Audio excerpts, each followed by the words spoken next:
আজকে আমরা প্রমাণ করে দিয়েছি বাউরি বাগদি ভূমিজ সমাজ সমস্ত নিম্ন বর্ণের লোকেরাও প্রার্থী হতে পারে।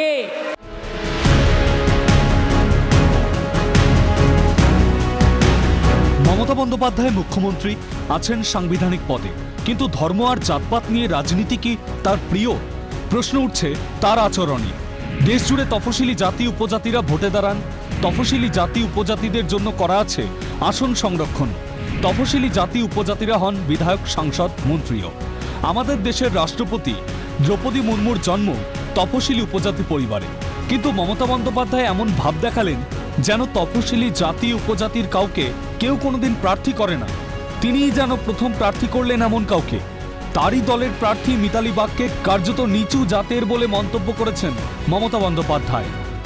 এবং এই যে বলতো না বাউরি বাগদিদের টিকিট দেয় না, আজকে আমরা প্রমাণ করে দিয়েছি বাউরি বাগদি ভূমিজ সমাজ সমস্ত নিম্ন বর্ণের লোকেরাও প্রার্থী হতে পারে। এটা কি করা যায়? দেশের সংবিধান কি স্বীকৃতি দেয় উঁচু জাত নিচু জাতে? সাংবিধানিক পদে থেকে কিভাবে সেটাই করলেন মমতা বন্দ্যোপাধ্যায়? তার বিরুদ্ধে আদর্শ নির্বাচনী আচরণবিধি লঙ্ঘন করার অভিযোগ এনে নির্বাচন কমিশনের কাছে চিঠি লিখেছেন বিজেপি নেতা আইনজীবী কৌস্তব বাগচি।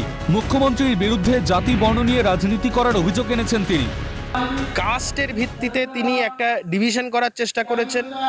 এই বক্তব্যকে সামনে রেখে আমি ইলেকশন কমিশনের দ্বারস্থ হয়েছি, একটি দরখাস্ত করেছি ইলেকশন কমিশনকে এই বক্তব্যের বিরুদ্ধে কড়া ব্যবস্থা নেওয়ার জন্য। আরে মমতা ব্যানার্জি এসসিদের এসটিদেরকে বলছে নিম্নবর্ণ। মমতা ব্যানার্জি সাহস হয় কি করে? দেশে রাজা প্রথা উঠে গেছে, বাগদিরা বাউরিরা কুর্মীরা নিম্নবর্ণ। বুধবার মমতা বন্দ্যোপাধ্যায় যখন মিতালি বাগকে পাশে নিয়ে একথা বলছিলেন, তখন মঞ্চের নিচে ঠাঁই হয়েছিল আরামবাগের বিদায়ী সাংসদ অপরূপা পোদ্দারের।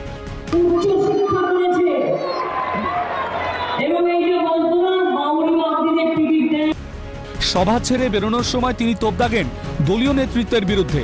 কল্যাণ ব্যানার্জি এবং হরিপালের দাদা বৌদির দল আমাকে মঞ্চে উঠতে দেয়নি। এরা এইভাবেই শিডিউল কাস্ট, দলিত এবং সংখ্যালঘুদের অপমান করে। যে দলে নেত্রীর ইশারা ছাড়া পাতা নড়ে না, সেই দলে কে কল্যাণ ব্যানার্জি জানেন অপরূপাও। নাম একজনের হলেও ক্ষোভটা উগড়ে দিলেন কার কার বিরুদ্ধে অপরূপার নীরবতাতেই তা স্পষ্ট।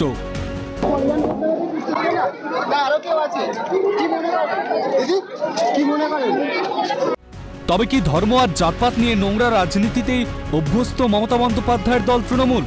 ঈদের মঞ্চে নেত্রীর ভাষণ থেকে যে প্রশ্ন উঠেছিল, ফের সেই প্রশ্ন উঠল নেত্রীর আরামবাগের সভা থেকে। আদৌ ব্যবস্থা নেবে কি নির্বাচন কমিশন? থেকে যাচ্ছে প্রশ্নটা। ক্যালকাটা নিউজ।